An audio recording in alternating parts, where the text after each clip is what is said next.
Alright, historians, we are back again with another video. This one is out of our syllabus.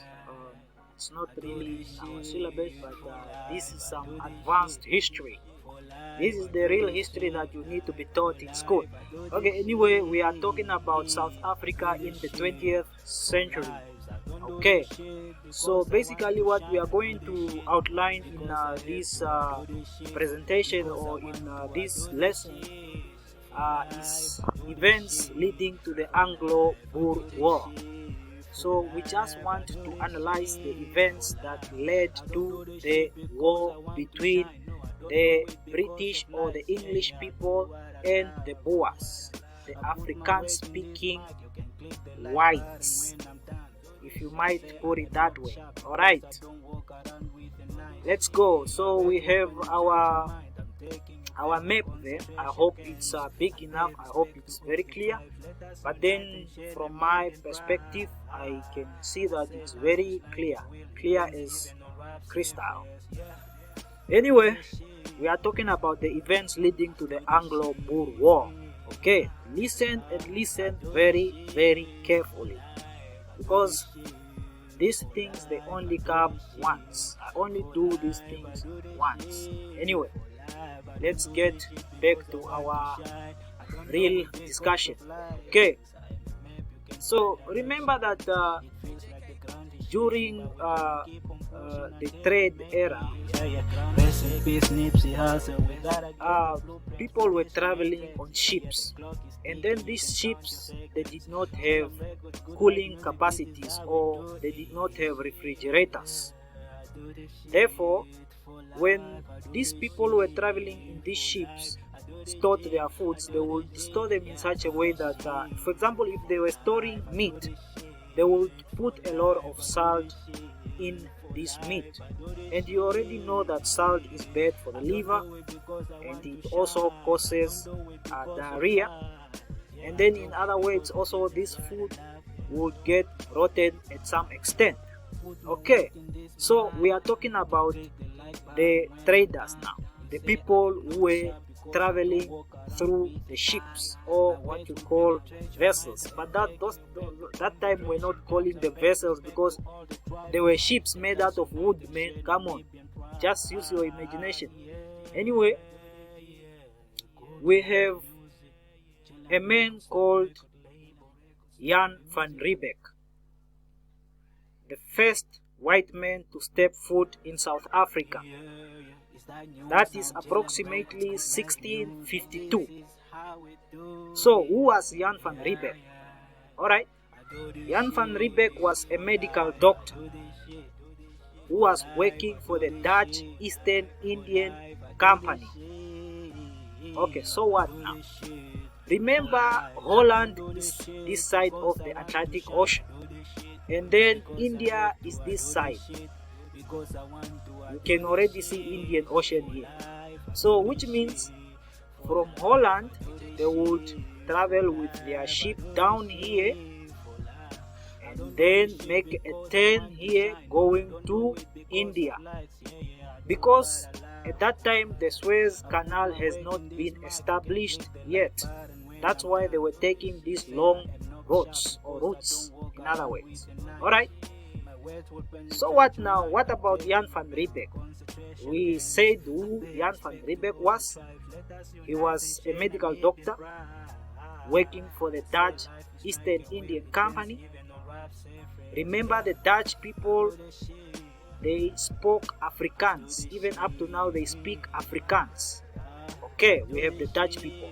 So now they decided that no, we cannot be traveling for so long at some point, or to some extent, that our food will get bad, and then our people will die on these ships.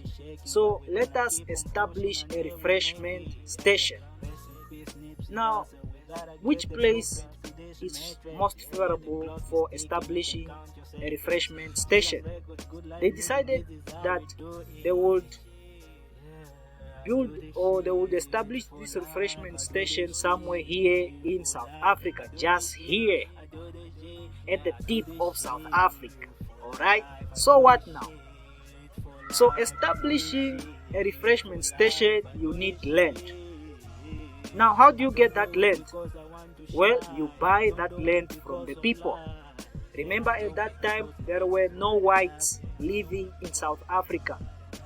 All the nations, the Bechuanaland, the Damaras, the Sand people, the Vendors, the Xhosas, all of them, they were just living freely.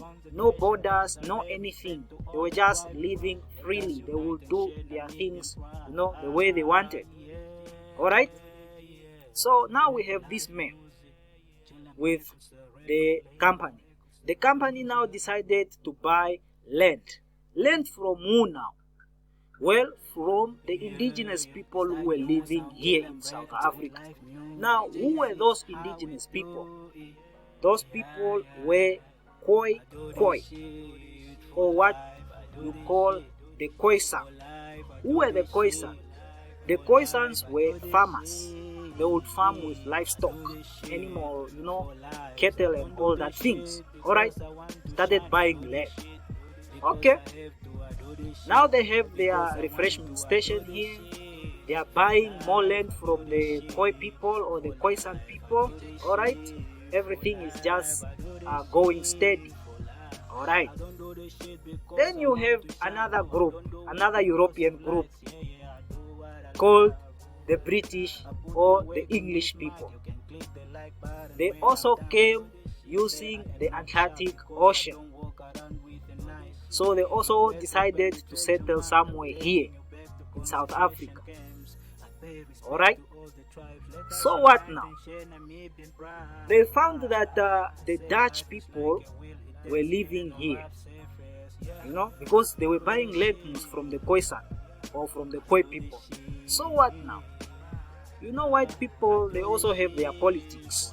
They cannot exist at one place. Especially the British or the English people. The Englishman wants to control all the time. He wants to take over no matter what. Now, the Dutch people, or what you call the Boers, they did not like the British or the English people. Why? Because the British or the English people came with their laws. You see? Laws. Alright? So, the Boers now decided to move from the Cape Colony.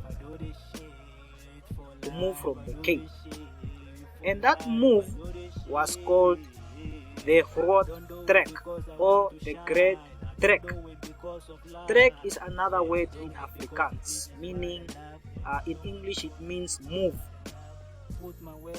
or to migrate, but it's not really to migrate, it's to move. Alright, there we have the Groot Trek. So what now? The Boers are moving away from the Cape because of the British people or the English people, and then they started taking land from the Besotho people and the Bechuana people, which is now called Lesotho. So they established their state called Orange Free State. That is for the Boers. And then the other Boers, they decided to cross the Vaal River. The Vaal River, and establish a state called Transvaal. Are we following? Alright. So we have the Boers living in Transvaal and in the Orange Free State. In Transvaal, remember, they took land from the Eswatini people also. And then you have another state here called Natal, free from the Boers and the white people. These are the Zulu people. The Xhosas are living here, eastern side of South Africa. Alright. Okay. That is it. Now we want to look at now the events leading to the Anglo-Boer War. So what now if the Boers are moving away from the Cape? Remember, in the Cape there's a place called Kimberley. Kimberley, it is full of diamond. Alright? That's why it attracted the British or the English people there. Okay. Then the other thing is also that the British people or the English people are afraid that these Boers who moved away from the Cape Colony would start to link or connect with the Germans who were living in Southwest Africa.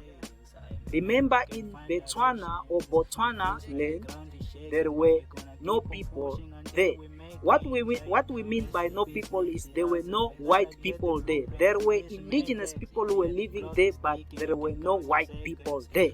The same as Rhodesia, which we call Zimbabwe right now. Alright?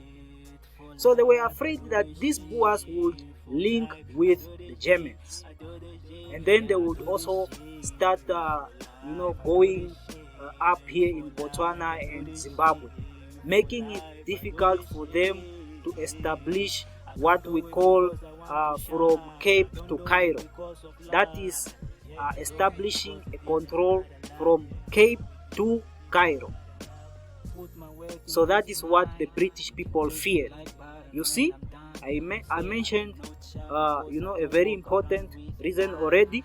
And then the other thing is also that the British people wanted to cut these Boers away from the ocean or from the sea. They did not want these Boers to have access to the ocean. For what reason now?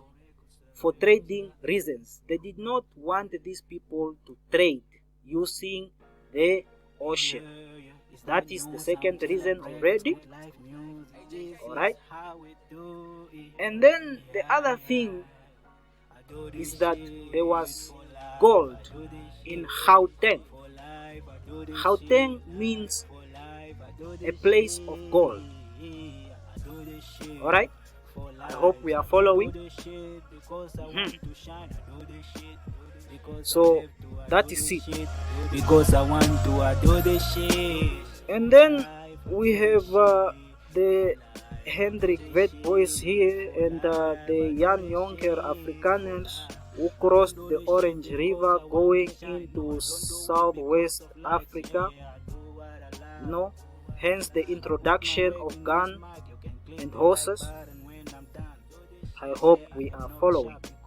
So there are many reasons for the breakout of the Anglo-Boer War.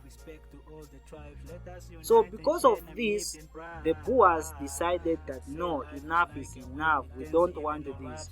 So they decided to go to war with or against the British or the English people. So in that war, the English, of course, they won the war, or the British won the war. So that's where you hear the term the Union of South Africa. So these states were now transformed from state to provinces. Are we together? So I've already given you the reasons that caused the Anglo-Boer War. Okay, just to recap on what we were talking about, we said that this discussion, it is not really from your syllabus, especially for you who are doing grade history grade 10 up to 11 in Namibia. It's not really in your syllabus, but then this is advanced history. This is the history that you will get when you go to institutions of higher learning. Alright, so we're talking about the events that led to the Boer or the Anglo-Boer War. First thing, they did not want a link between the Germans and the Boers, and also they did not want the Boers to stay or to extend their control until up to Botswana and Zimbabwe, so that they would take over Cape Colony up to Cairo. So in other words, British just wants to take over Africa from Cape to Cairo, or from Cairo to Cape. So I hope that is very helpful. So I see the video is getting a little bit darker because it's a little bit dark here. So that